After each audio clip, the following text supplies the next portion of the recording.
Last year, Mazda set an all-time sales record in the United States, and I'm pretty sure it was also a global record as well.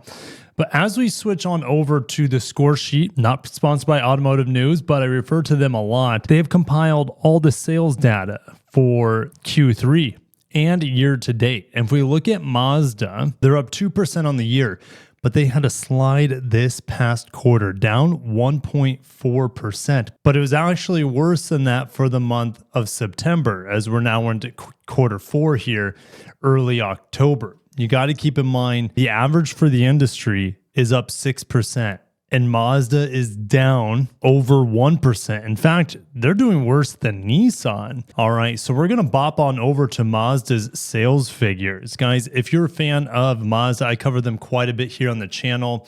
The new CX-5 is going to be debuting early next year. We're still waiting on the hybrid. It might be a year later for the hybrid to launch. That's a tough pill to swallow. But I will be going to this year's Japan Mobility Show, and we know Mazda is going to show out there. Last time they had the iconic SP concept. This time, it's going to be very exciting. Who knows? Who knows what they're going to reveal? A concept that's closer, or production version of the iconic SP, would be pretty exciting. Sports cars are not the cars that move volume. They can inspire the customer to stop in and take a look at it, but more than likely they're going to buy a crossover. So here we are, September, sold 26,000 units, a decrease of 12%.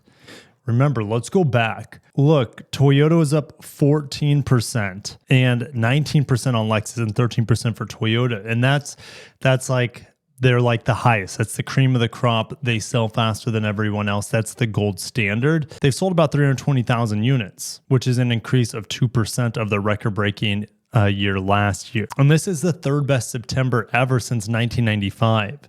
So while they were down 12% versus September 2024, it was still a really, really good September relative to many years past. CX-50, best September ever. Why? Well, the CX-50 is the only Mazda made in the United States. It's built in Huntsville, Alabama, alongside of the Corolla Cross from Toyota.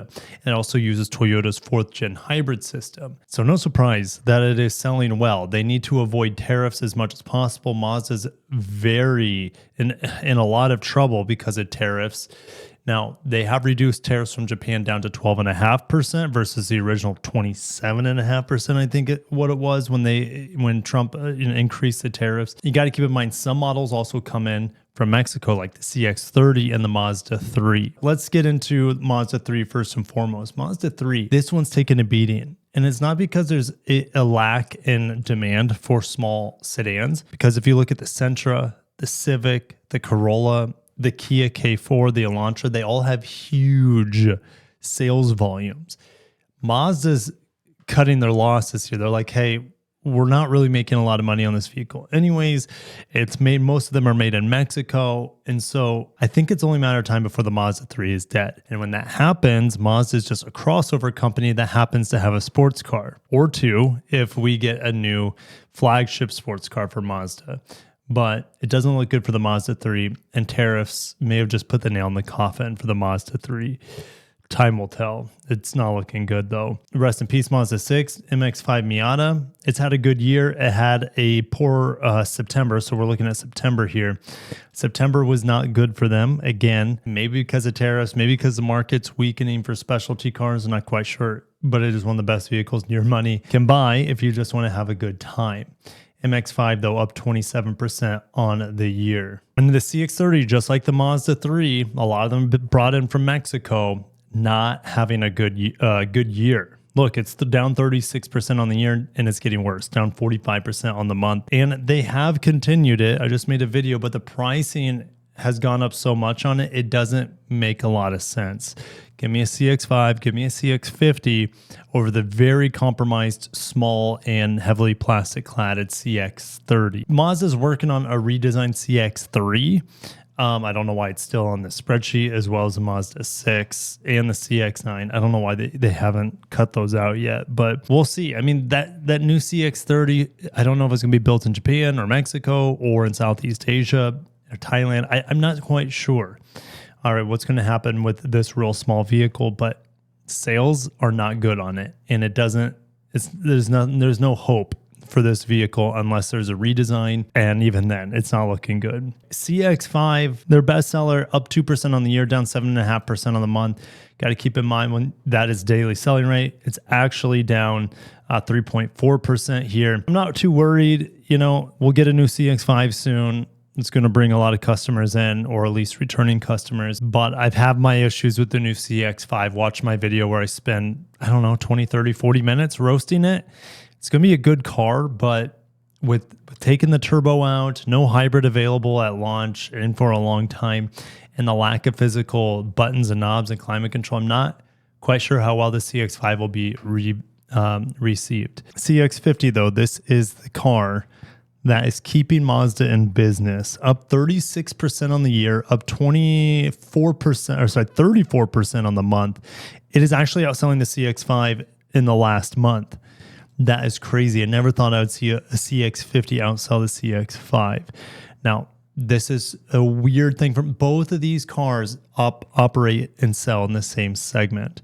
CX-5 is a global product. CX-50 is a North American product built obviously here in the United States. They have the same powertrains for now. Once the CX-5 gets redesigned the next few months, the CX-50 is the only one that's going to have a turbo. Yes, the CX-30 has a turbo, but I'm saying for their best-selling segment, this mid-size crossover sort of compact at this point. But, this having not only a turbo, but a hybrid and Toyota's fantastic 4th-gen hybrid system, the CX-50 is going to keep Mazda in business. Now, I have my issues with it. The packaging is a bit wonky on the hybrid, and it doesn't have a very good headroom, but it's a cool looking car and it will continue to sell very, very well for Mazda. So go CX-50, made in America, and it's really their bright and shining star right now in their lineup. Okay, CX-70. Well, they just announced that it is getting some pricing updates. Let me show you. It has a starting MSRP of $42,000 to $50,000. $2,000 price hike on this vehicle compared to last year's pricing. Now, do you get anything for it? For 26, we have standard interior and exterior enhancements. Okay, what are those? Well, we have some blacked out sportiness that the CX-90 is receiving. That's also coming to trim levels on the CX-70. The turbo preferred trims provide a heightened. What? Okay, it's not like getting a lift. It's just saying it's improved with standard ventilated front seats, heated rear seats, heated steering wheel, 8-way power adjusted driver seat and lumbar. So they're making the CX-70 more premium. And that might make sense because those who are buying the CX-70, which is not a lot, as we go to the sales numbers again, it's not a lot. Look how much the sales have fallen off a cliff versus the CX-90. Why is that? Well, the CX-90 appeals to more people as a third row. I just reviewed it against a traditional, I wouldn't call it a traditional luxury Infiniti QX60, and it spanked it. The plug-in hybrid CX-90 spanked the QX60 as an overall family hauler that has a luxury and it's high-end. I'll just say that. The problem is the CX-70's entry price is so high, it's actually higher than the CX-90's. So the CX-70, as they're boiling it down to the best-selling models or the models that they think are going to get the most interest, they're really using the CX-70 as a two-row CX-90. That's all it is. It's a two-row CX-90. But they know it's like an empty nester sort of car. Empty nesters want to be pampered a lot of the time. So, hey, kids are off to college. Bravo, look what I've done. Done a great job raising the kids. And then you buy yourself a brand new $50,000 CX-70.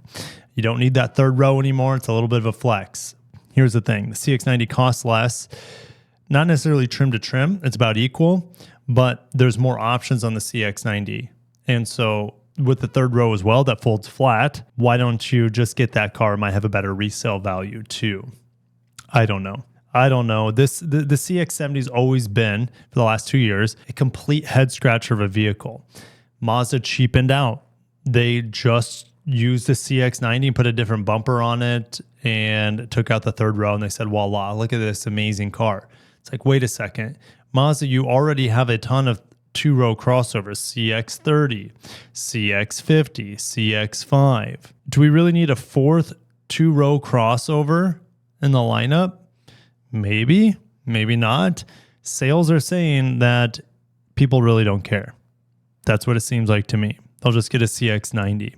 CX-90 is amazing. CX-70 is an amazing car too. Don't get me wrong, but it's just like, it should just be called a CX-90 two-row, right? It shouldn't be called anything else.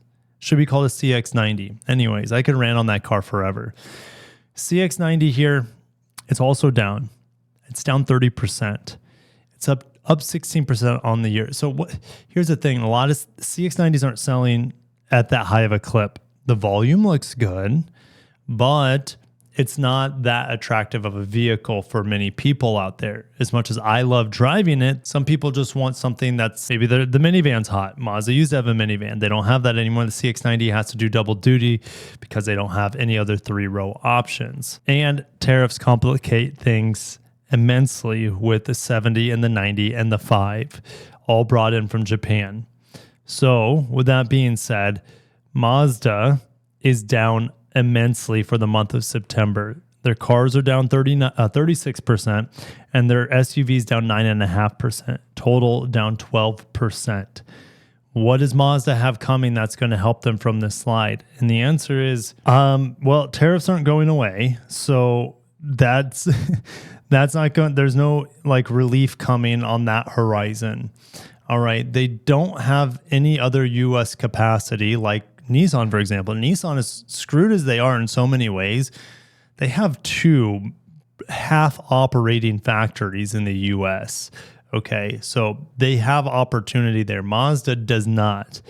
Okay, so they're really, really hampered by tariffs here. The CX-5, is that really going to save the brand? Or should I say not save the brand's not going to fail. They peaked so hard last year, and then they have the unforeseen tariffs. Okay, what are you going to do about that? What is Mazda going to do? I don't know. I don't think they have, like most manufacturers, they don't have a simple one-size-fit-all answer. The new CX-5 can only do so much. All right, Mazda at this point would rather just pump the CX-50 to infinity, but at some point they're going to run out of production capacity. They haven't yet. Production capacity for the CX-50 per year is 150,000 units. All right, so if we go back, or if we go to the calculator here, let's just say they're sold 80,000 units after 9 months. All right, times 12. They're pacing 106,000. So they have 40,000 units still to go to max out production capacity. And Toyota could be the good big brother here and allow Mazda to have more manufacturing capacity out of that plant in Huntsville, Alabama. Or they could say, we've done a lot for you, Mazda. We helped cut the costs to build this plant so we could both make cars here more cheaply than if we were to do it alone in 2 separate plants. Even though Toyota has Corolla Cross capacity in many other, or production capacity, I should say, in many other places around the world, Toyota doesn't want to give up their USA production capacity to help Mazda. All right. I don't think they would say, oh, we'll just bring in a bunch from Japan or Thailand or wherever they make the Corolla Cross. All right, to allow Mazda to pump out even more CX-50s. That's not going to happen. The lack of hybrids may or may not be hurting Mazda. This weird decision on the CX-70 to bring in this model and not call it a CX-90 is strange. They're small vehicles, the Mazda 3 and the Mazda CX-30. It doesn't look good. Those are the worst. That's the bloodbath right now. Mazda 3 CX-30, Mazda 3 down 43% last month. Mazda 3 down 43% last month. And it's not going to get any better anytime soon, I don't believe, because it just is too costly with tariffs right now to bring those low profit margin vehicles in. And the CX-30 keeps getting price hikes, like I said.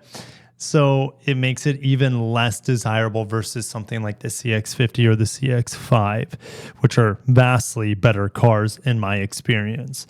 All right. So also, you guys in the comments, this is Mazda could be crashing hard here, despite having an insane year last year, despite still being up 2% this year.